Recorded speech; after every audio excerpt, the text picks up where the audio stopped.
morning. Welcome to the Unitarian Universalist Church of Kent.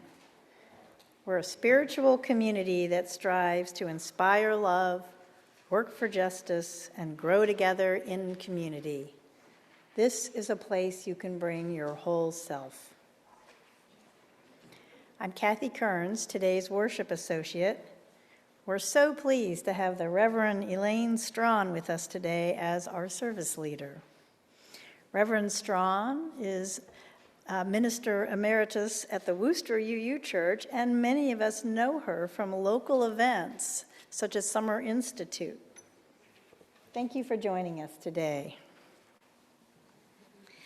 It takes a village to bring you this service. We thank the musicians, the tech team, and our greeters for their contributions to today's service. So now let's all take a moment to breathe, enter into our time of community, and invite the Spirit to be present among us. Come, let us worship together.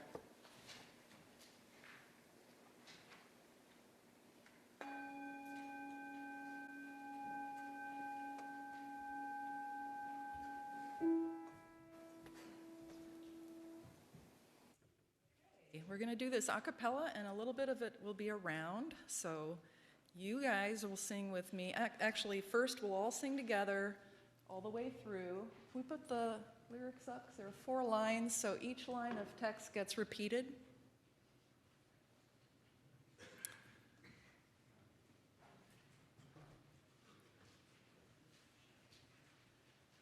Okay, it looks a little bit different than it does for me, but follow me. So everybody sings all the way through, each line gets repeated, and then I'll have you guys follow me. You guys will wait and follow Vanessa, and it'll be a little bit offset, so it'll be like a round, and we'll sing that same thing through once again. Okay. Ready, and where do we come from? What are we? Where are we going? Where do we come from? What are we? Where are we going? Where do we come from? Where do we come from? Mystery, mystery, life is a riddle and a mystery. Mystery, mystery, life is a riddle and a mystery. Where do we come from? Where are we going? Where do we come from? Where are we going? Where do we come from? What are we? Where are we going? Where do we come from? What are we? Where are we going? Where do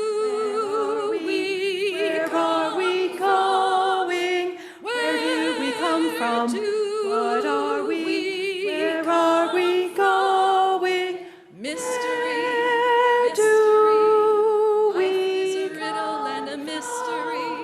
Mystery, mystery, life is a riddle and a mystery.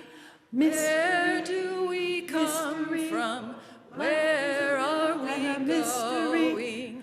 Where do we come from? Where are we going? Where do we come from?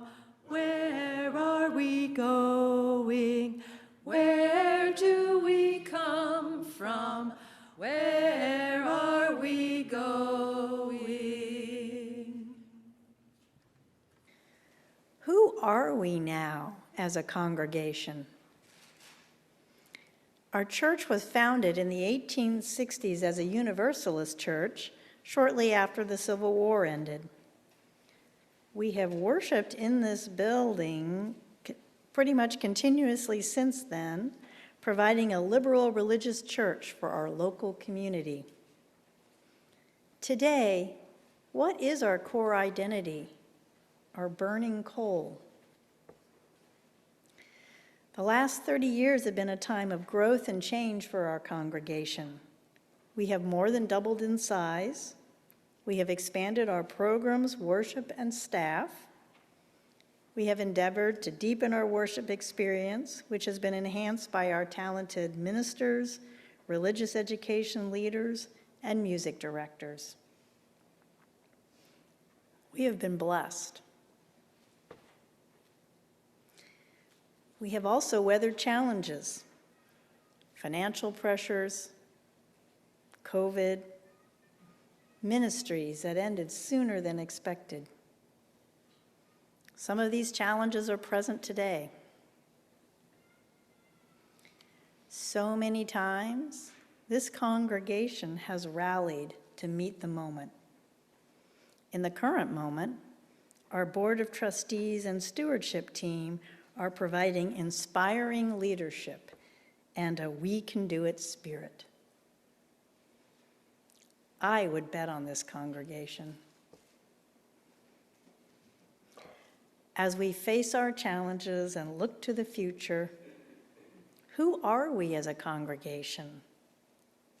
What is our character, our spirit? What is the unique gift that this church brings to the world? Today's service is an opportunity to contemplate these questions of identity.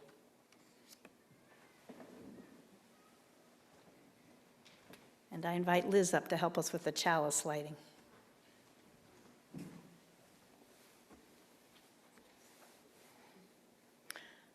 The energy which brings this chalice to life in this moment comes from all of us gathered here, and all of those who have gathered since 1866.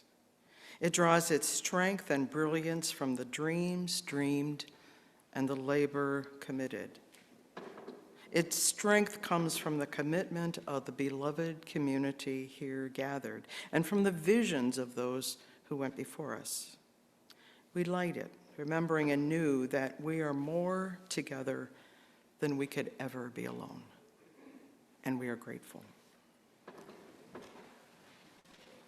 So I have brought with me a most excellent book.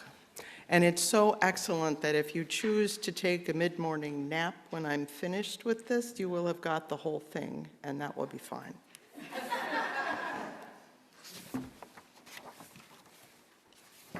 Once upon a time in Persia, Sehar Dostur, and illustrated by Daniela Tiani.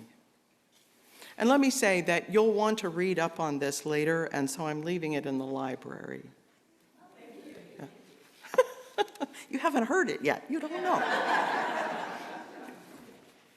Once upon a time in Persia, there lived a young woman who had never before seen her reflection in a mirror, and so she did not know what she looked like.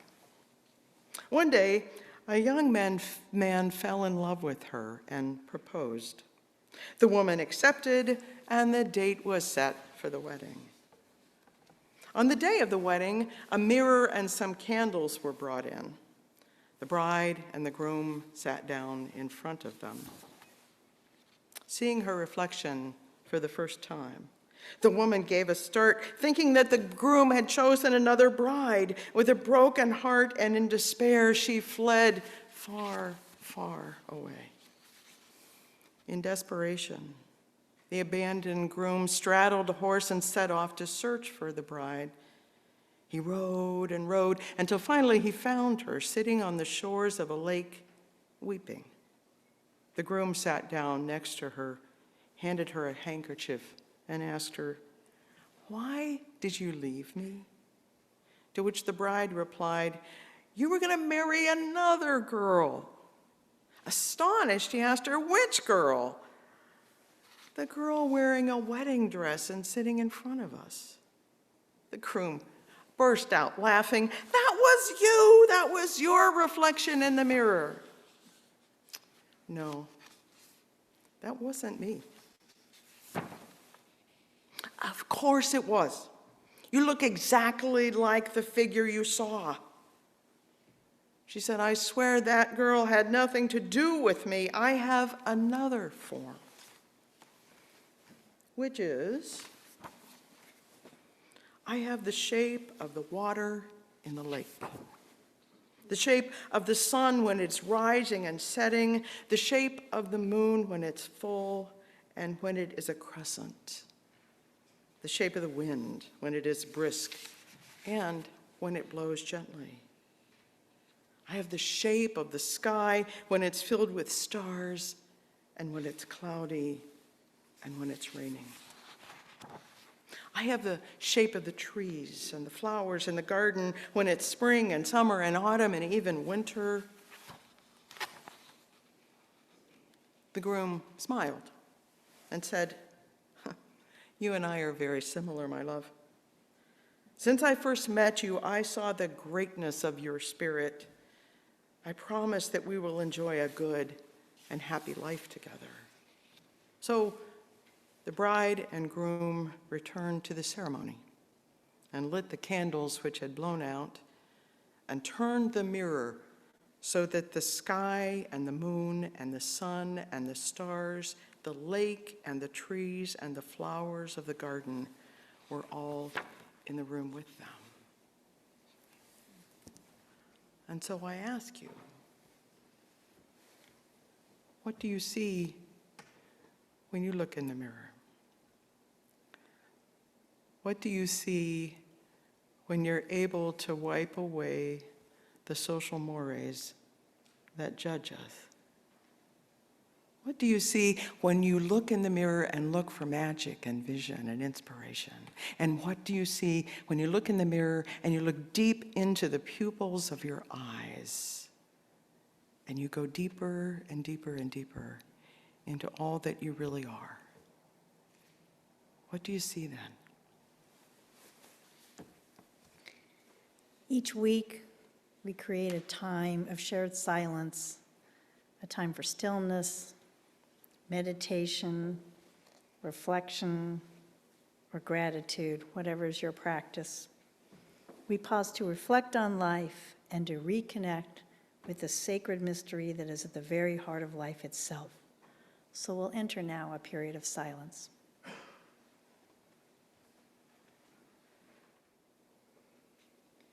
We take time now to honor one another's journeys. In the spirit of being a community of compassion and care, where we both give and receive care, we share those sorrows and struggles that are in our hearts right now. And if you are on Zoom, I invite you to share your sorrows in the chat, and I will read them aloud. Diane Kloss shares, "My dear friend Sandra passed away unexpectedly this week. Please keep her family in your thoughts and prayers." So sorry to hear this news, Diane, and just know that we're all here with you and sending you love as you grieve.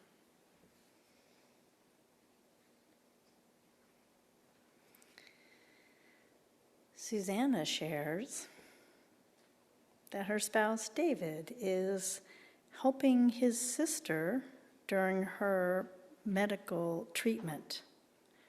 They're in good spirits and welcome our healing thoughts.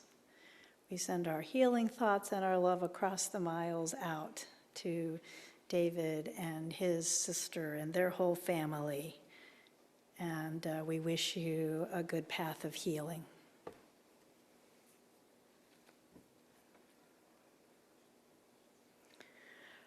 From Zoom, we have a request to keep praying for Raven and for her health. Raven, we're thinking of you, we're holding you in our hearts and sending you good wishes for your healing. You are welcome now to speak the name of anyone who needs our love and support right now.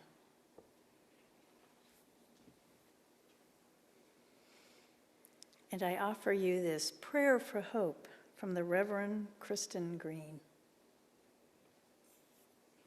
Spirit of love and truth, help us to feel you in our breathing in and breathing out. Quiet our minds, even if only for a moment, Still our bodies, even if only for a moment.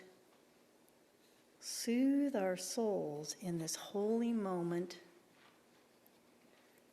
When uncertainty pervades, give us rest from worry. When fear rises, give us peace. When pain surfaces, give us balm. Some of our spirits are so weary. Some of our bodies feel fried. Some of our minds feel frantic and uneasy. How long will this last? We ask in desperation. Spirit of life-giving love, remind us of the cycles of life so we might turn toward the dawn, turn toward the thaw, and turn toward the rebirth of spring with hope. Make that hope alive in us, O Holy One. Ignite that hope so it burns brighter than our fears. And may that bright hope shine for others to witness, that our faith might be a beacon and our love a lamp to light the way. O luminous Spirit, fill us with gratitude as we turn toward one another in the human family, never alone on our journeys, always reminded of a greater love that holds all. Blessed be, may it be so. Amen.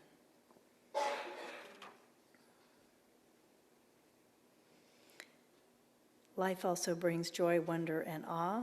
So let's take a moment to honor those moments that have lifted our spirits. And those on Zoom, you're welcome again to use the chat. I can share I'm going to be going to go visit my son who's serving in the Marine Corps in Okinawa. Be leaving this week for that. Many of them know my son Noah, who grew up in this church. Kevin shares joy for spring. We also have joy for our special guest here with us today that so many of us know, friend of the congregation. For the blessings we receive, including the gift of life itself, we give thanks. Amen.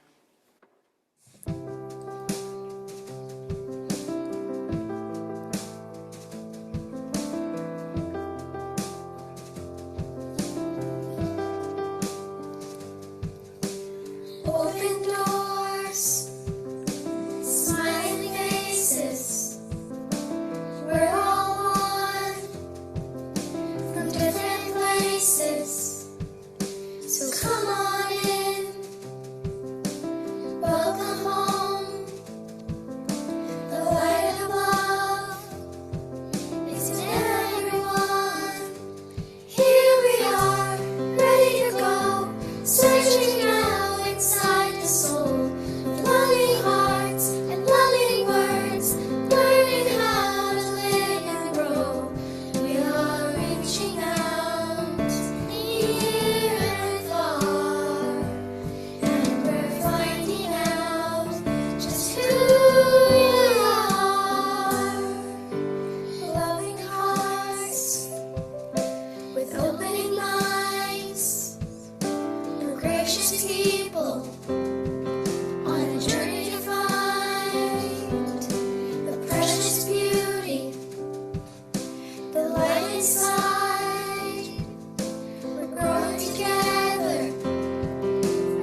that just kind of fills the space. It's lovely. The first reading for today comes from the 2024 publication, Infectious Generosity, a book written by Chris Anderson, who has been the head of TED Talks for the last 30 years. He's getting to the point of life can be infectious. And how can we make it wonderful infection? Cooperation is what allowed us to create civilization. Generosity is therefore core to all that humanity has built and what we might yet build in the future. The internet has the potential to be significant and an invention for humanity as regulated markets or the rule of law. It connects us all and opens the door to unlimited human potential, but in its current state, it is deeply flawed. The internet is crying out for generous-minded reformers who can reclaim it as an amplifier of kindness instead of meanness. Because of the power of infectiousness, each of us can contribute more than we know. And he relates a story from India. Supriya and Shobhat started a school, started actually talks presented virtually, and they're called Josh Talks, which in Hindi means vigor or strength of mind. That is exactly what these talks are delivering, he writes. They're focusing on lower-income viewers who may otherwise lack access to education. By sharing stories of relatable role models, just as raising aspirations and unlocking the potential of people across the subcontinent. As of 2023, more than 50 million people in India watch Josh Talks every month in 10 regional languages. And in Supriya's words, we're just getting started. Jonathan Haidt, who is a social psychologist, writes that moral elevation, when we witness a good act on the part of someone else to a third party, has an actual physical effect on us. A warm feeling of uplift that inspires us to want to follow suit, thereby creating the potential for a chain reaction of kindness. We have not even to risk the adventure alone, for the heroes of all time have gone before us. The labyrinth is fully known. We have only to follow the thread. Our second reading is from Joseph Campbell, The Hero's Journey. And he says, "We have not even to risk the adventure alone, for the heroes of all time have gone before us. The labyrinth is thoroughly known. We have only to follow the thread of the hero path. And where we had thought to find an abomination, we shall find a god. Where we had thought to slay another, we shall slay ourselves. Where we had thought to travel outward, we will come to the center of our own existence.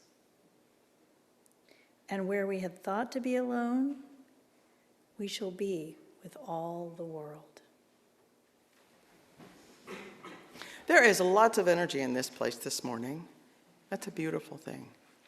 It's so wonderful to be here, as a minister for a long time, of one of the other congregations in this cluster. I feel like we've been sister congregations for years, and so this always feels like home. And to come to be with you at a time when you are through yet another change. To come be with you at a time after you have built Hobbs Hall, and after, not after, but COVID right then at the wrong time. And then you've renovated this building. And in the midst of that, you have lost due to illness a beloved musician. And most recently, your minister. It calls for a strength and an inward reflection. It calls for so much from a community. And it calls for each of us to know when we're strong and when we're not, when we have it to give and when we need to receive it, and to weave that together, building this beloved community. And so, who are we now? There's been so much change. I know when I look in the mirror, I see changes. And then I strive to love that person again and move on. There was a play when I was a student in Nashville, Tennessee. I did lighting, and when you do lighting for this student play, you have to pay real attention to what's going on, which my partner Jane would say I'm not always very good at paying attention. But the play was Kurt Vonnegut's Who Are You Now? Who Am I Now?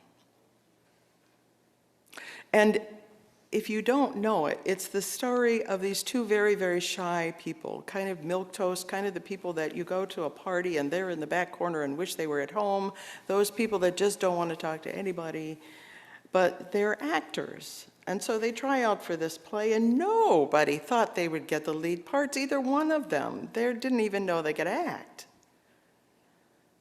But one of them gets the part of Stanley in Streetcar Named Desire, and the other one got the part of Stella.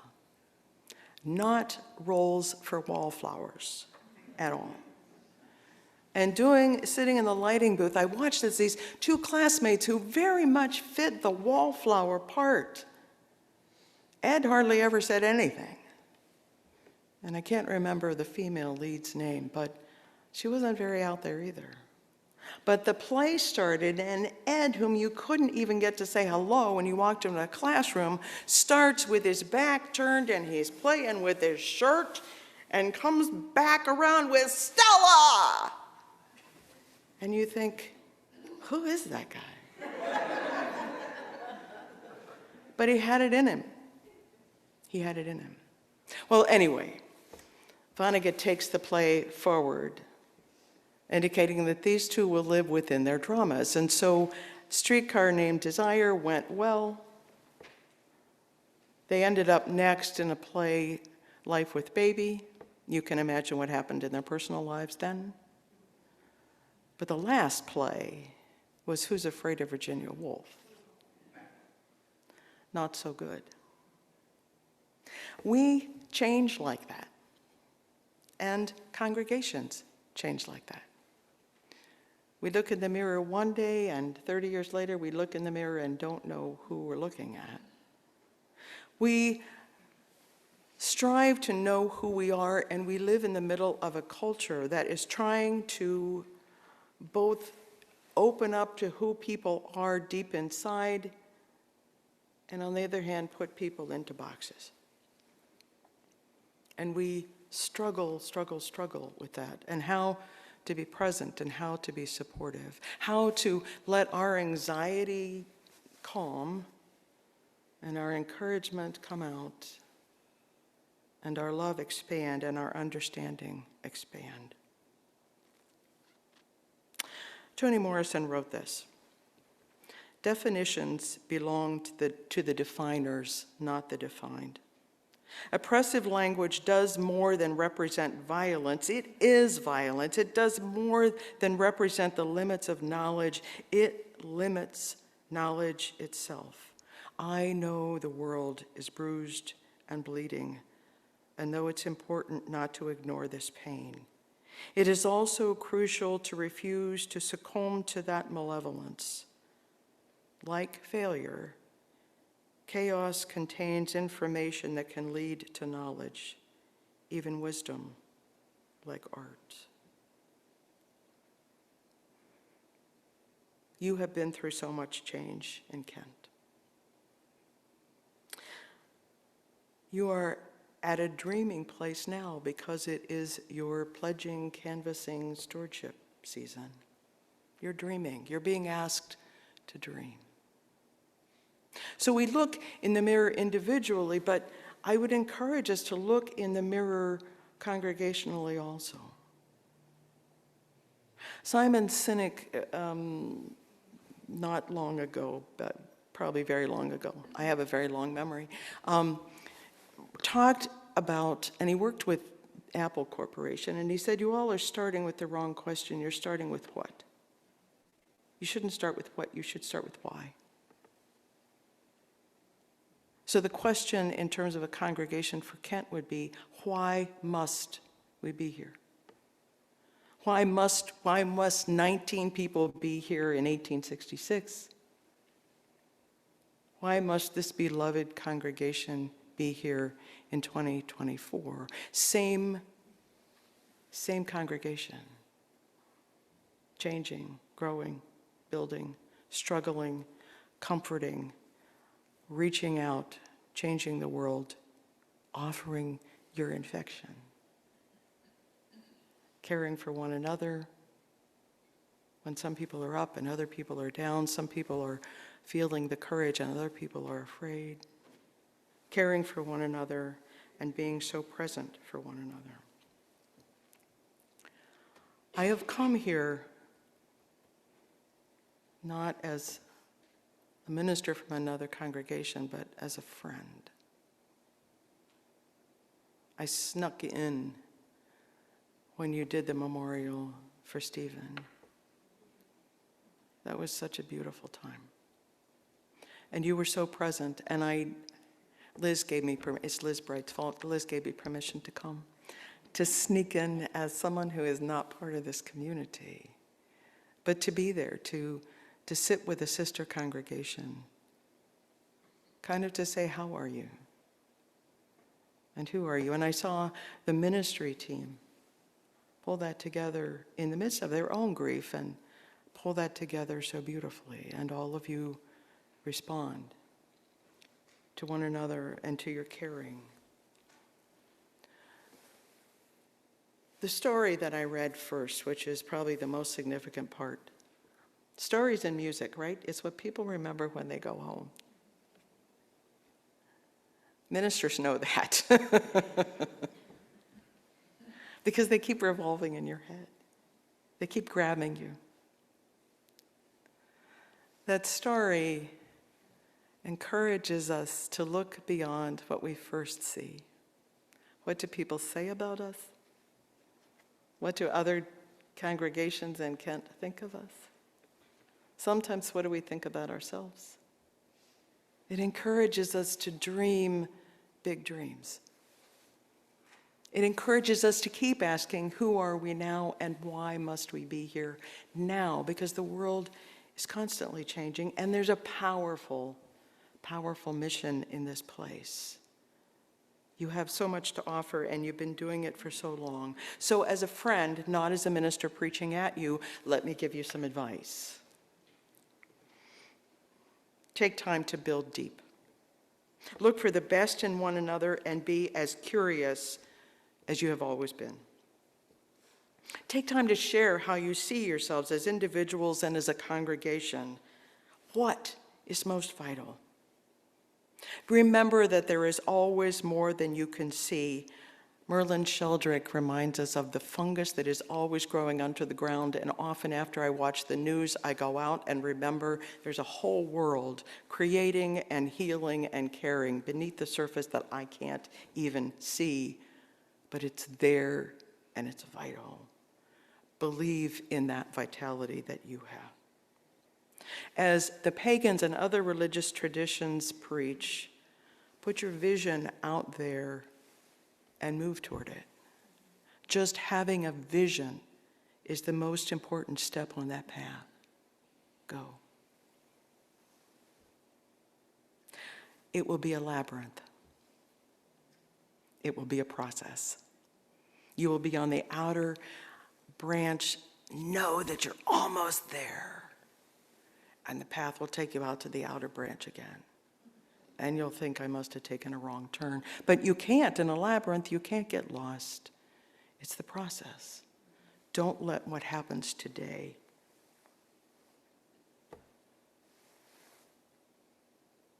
James Luther Adams said, every congregation is a laboratory, a safe laboratory, where we go and practice best behaviors, where we go and make assumptions that people are trying to be their best. A place where we go and nurture one another and sometimes challenge one another in love. But it's a safe place, safer than the world outside, to practice, to become more deeply human all the time. Change is hard. It comes with surprises and with sadness because of what we think we have lost. But the process of becoming keeps pulling from all of our experiences shared. You have chosen not to practice your spirituality alone. You have chosen to come into community to practice it, to let it challenge you, to help you grow. And remember, finally, we are made of stardust. It's not just Crosby, Stills, Nash, and Young. We really are. Carl Sagan knew that we are made of stardust. There's always so much more than we can see. Believe in yourselves. Believe in your dream. Keep dreaming. Stay curious with the world. And know you must be here.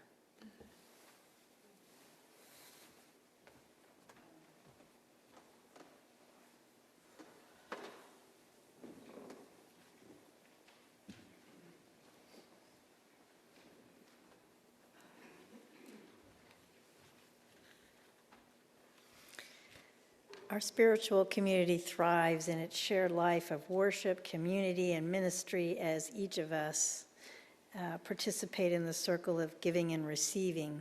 And this is possible due to your generous gifts of money, time, and care for each other, and the recognition that we are all connected. And each week we take a collection to support the work of our church. You can write a check or put cash in a pew envelope or use the QR code on the pew or the link on the screen. Thank you. To help others in our community thrive, we also give a special collection every month that supports social justice. Our special collection for March benefits the Portage Animal Protective League. They're devoted to the advancement of animal welfare and responsible pet ownership. They rescue animals and run a shelter here in Portage County. And so now the offering will be gratefully received. I invite the ushers forward.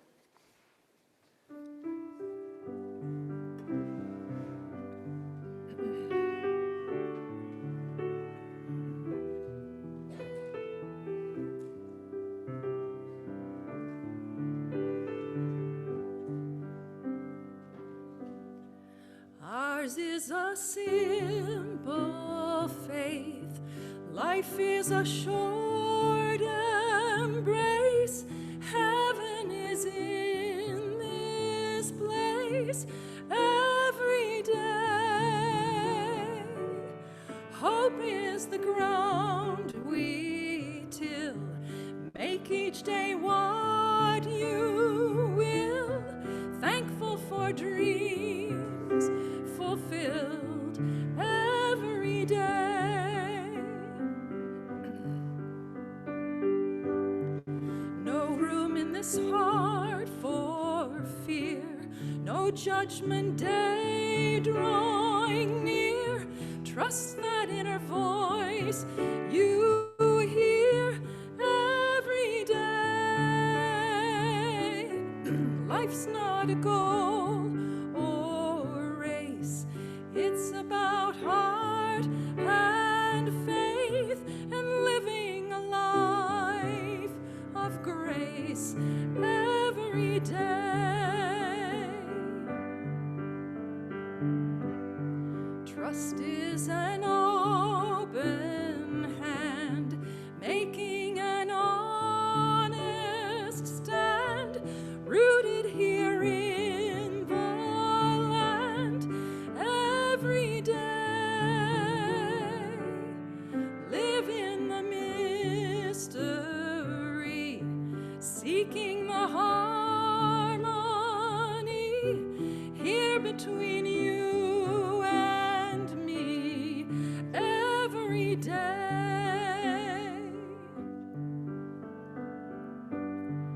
Life is a short embrace. Heaven is in this place. Ours is a simple faith every day. Make each day what you will. Hope is the ground we till. Thankful for dreams fulfilled every day. Thankful for dreams fulfilled every day.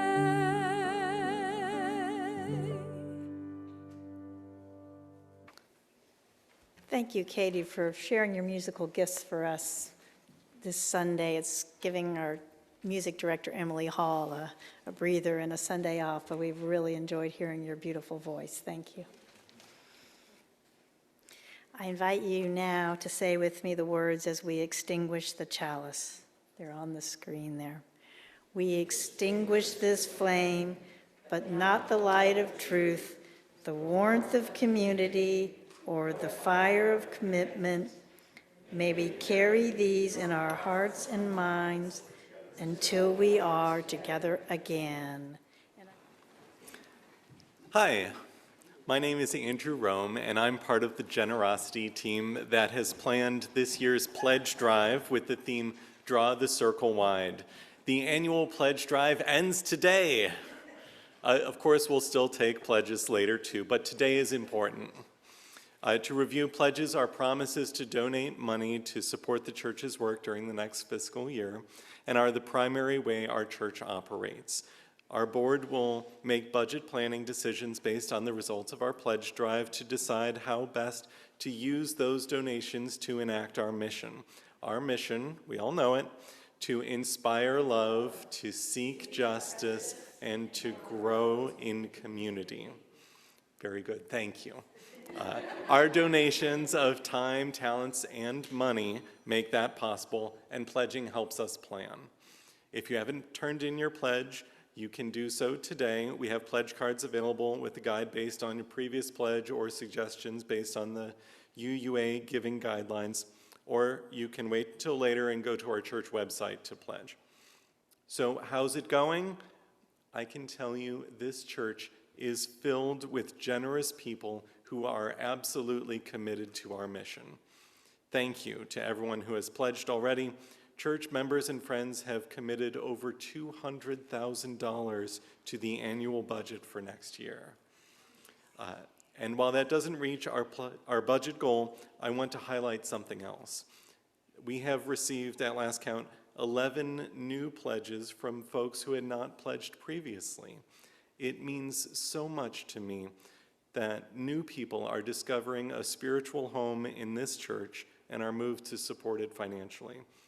It will take all of us to achieve our budget needs for this year, and we can do it.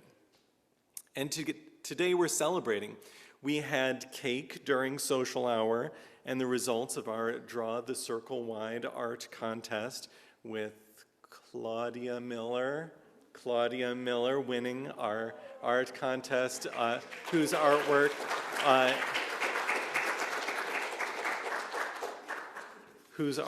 is featured on our order of service.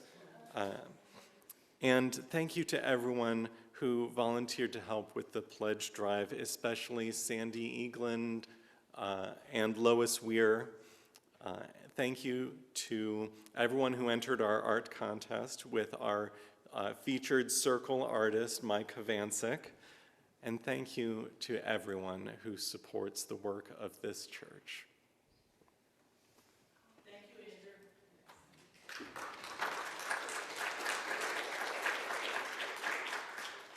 One quick announcement, I want to draw your attention to new signage we have by this back door, which was always intended to be an emergency exit.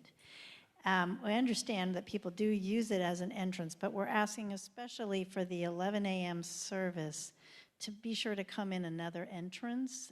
It's less disruptive for people.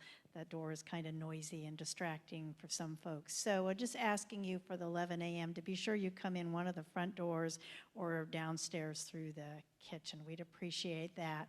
And we'll count on each other to help us with grace to retrain ourselves. Thank you. And can we all join in this benediction? And I'd like if we would be willing to do it twice. The first time, read it as it is. But the second time, read it as, may the long time sunshine upon you, upon us, so that we're both blessing one another and we're blessing us as a congregation. May the long time sun shine upon you, all love surround you, and the sweet light within you guide your way on. May the long time sun shine upon us, all love surround us, and the sweet light within us guide our way on. Blessings and blessed be, and so much love pouring down on this congregation.